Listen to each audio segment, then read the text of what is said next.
नमस्कार। आज फिर से मैं एक अत्यंत ही महत्वपूर्ण विषय के साथ आपके सामने हूँ और यह विषय है एनर्जी बजट क्या है, यानी ऊर्जा का ये पूरा जो बजट है वह क्या है और यह बजट हमारे लिए कितना मायने रखता है।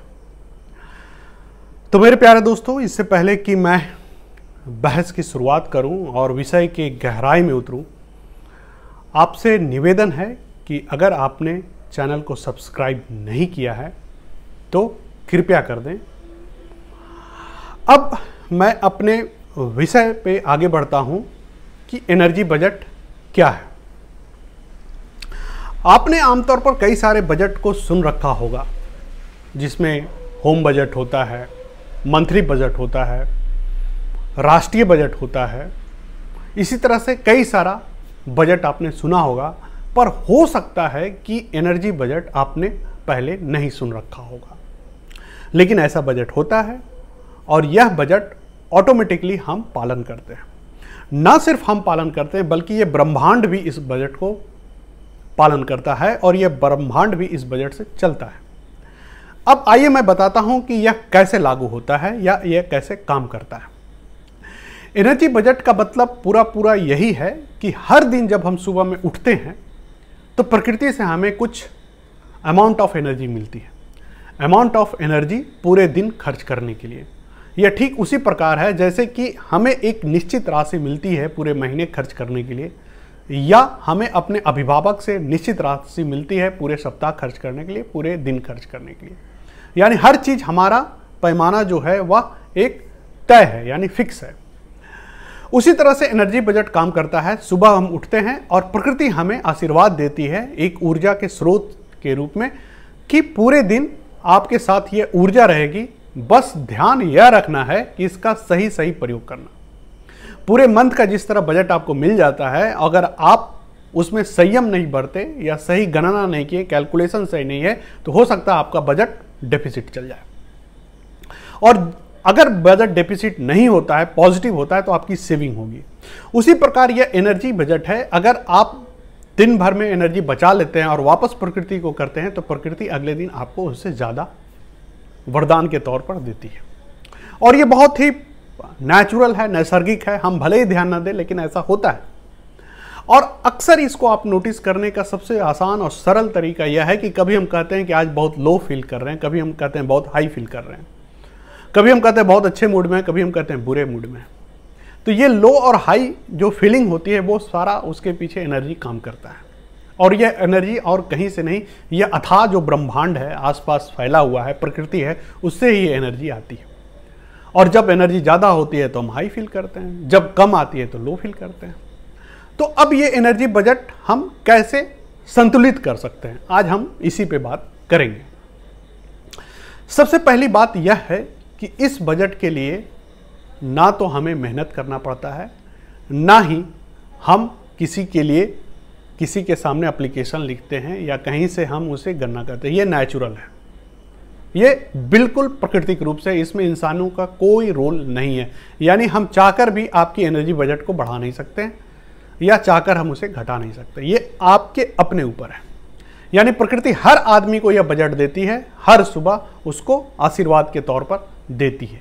इसमें ना गरीब अमीर का भेद है, ना जाति लिंग का भेद है, ना किसी राष्ट्रीयता का भेद है। हर आदमी को यह बजट मिलता है और यह प्रकृति की तरफ से उपहार होता है। पहला बात। दूसरा बात यह है कि इस बजट को हम संतुलित तरीके से अगर खर्च करेंगे तो सोने तक आपकी बजट सही रहेगी और आप सुकून से सोएंगे। अगर इस बजट का हम सही से प्रयोग नहीं करेंगे तो इसका असर अगले दिन के बजट पर पड़ेगा। यानी प्रकृति जब अगले दिन आपको देगी तो हो सकता है कम दे, क्योंकि प्रकृति का जो नियम है वह बहुत ही स्ट्रिक्ट है, बहुत ही कठोर नियम है, क्योंकि प्रकृति खुद कठोर नियमों से बंधी है, इसलिए वह कहीं से भी लिबरल नहीं होती है। तो एनर्जी बजट का प्रयोग करते समय अगला बिंदु यह है, काफ़ी सावधानी रखना चाहिए और इसका प्रयोग काफ़ी सोच समझकर सही तरीके से करना चाहिए। और अगला बिंदु पर हम यह बात करते हैं कि कैसे। सबसे पहला, अगर किसी काम में आपको बहुत मन लग रहा हो, मान लिया सुबह उठकर आपका मन हो गया कि फिल्म देखना है और आप उसमें 3 से 4 घंटा ज़्यादा बर्बाद कर दिया, यानी आपने एनर्जी बजट का ज़्यादातर हिस्सा मनोरंजन पे खर्च कर दिया। अब काम पर आपका मन नहीं लगेगा, काम के लिए अपने को समय कम पड़ेगा या आपको चिड़चिड़ापन आएगा। तो यही बैलेंस करना है एनर्जी बजट में, यही बैलेंस है कि जहां बहुत ज़्यादा मन हो किसी चीज़ में तो वहां थोड़ा संयम बरतना है और दिमाग खुले तौर पर सोचना है कि कितना ज़रूरी है मेरे मनोरंजन में 4 घंटा पूरे उन्माद के साथ, या आधा घंटा, 1 घंटा या मैक्सिमम 2 घंटा काफ़ी है मनोरंजन के लिए। तो अगर मन 4 घंटा करे तो 2 घंटा में कंप्लीट करिए, यानी कि कुछ संयम लाइए। तो काम में फिर आप लगेंगे तो वहाँ भी आपको आनंद आएगा और आपका काम बहुत ही आसानी से खत्म हो जाएगा और आप में काम में रुचि भी बनी रहेगी और ऊर्जा भी बना रहेगा। उसी प्रकार से एनर्जी बजट में दिन का समय भी है। अगर सुबह में आप बहुत ऊर्जाशील हैं तो हो सकता है दोपहर आते आते थोड़े स्लैग हो जाए, तो दोपहर में आप उन कामों को चुन सकते हैं। खास करके मनोरंजन के सारे काम अगर दोपहर में आप करते हैं तो सबसे अच्छा है, क्योंकि मनोरंजन में आपकी उत्साह ज़्यादा होती है तो ऊर्जा का संचार हो ही जाता है।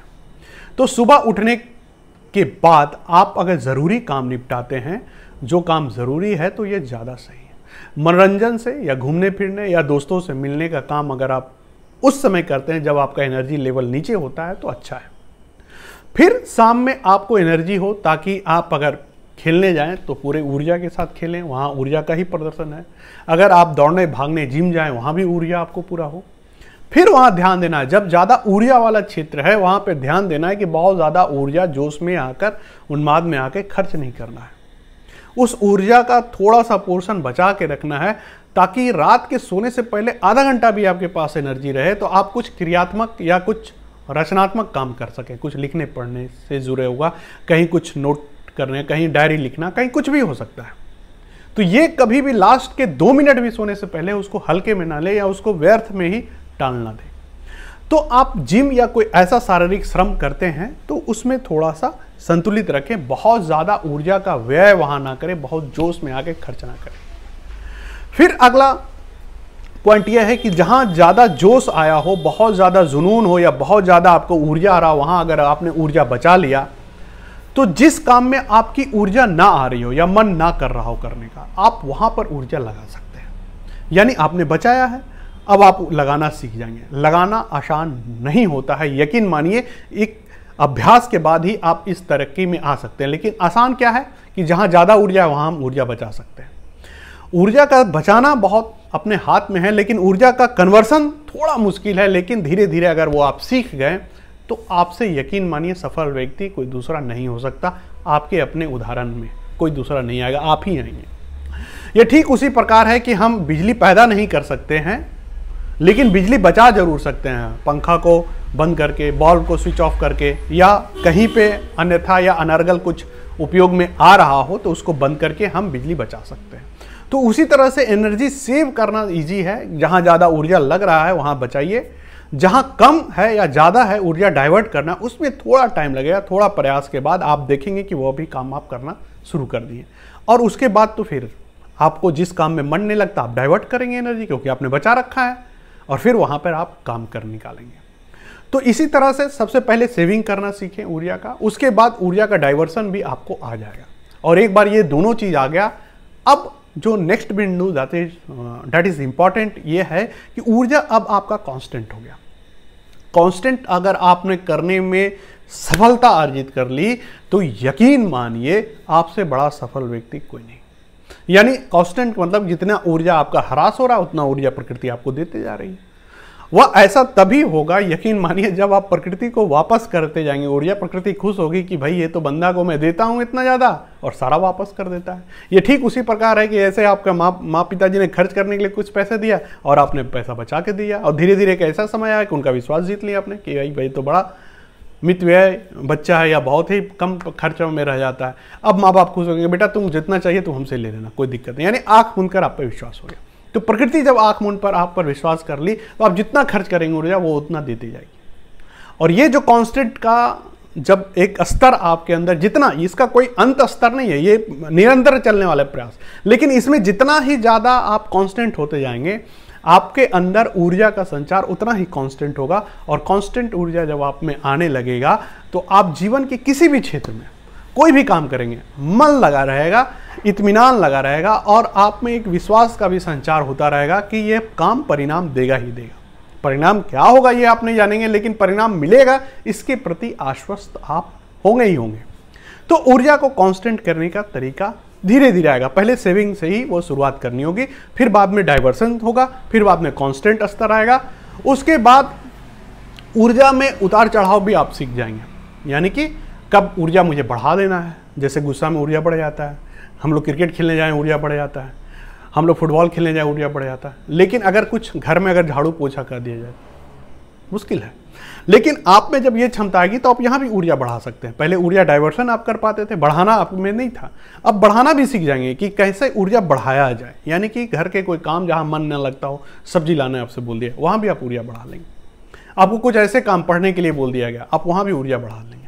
तो ये जब स्तर आ जाएगा, यानी कि पहले ऊर्जा बचाना, फिर ऊर्जा का डाइवर्सन, फिर ऊर्जा को एक कांस्टेंट लेवल पे लाना, अब ऊर्जा में ग्रोथ आप जान गए, यानी कि आप कमाने लगे।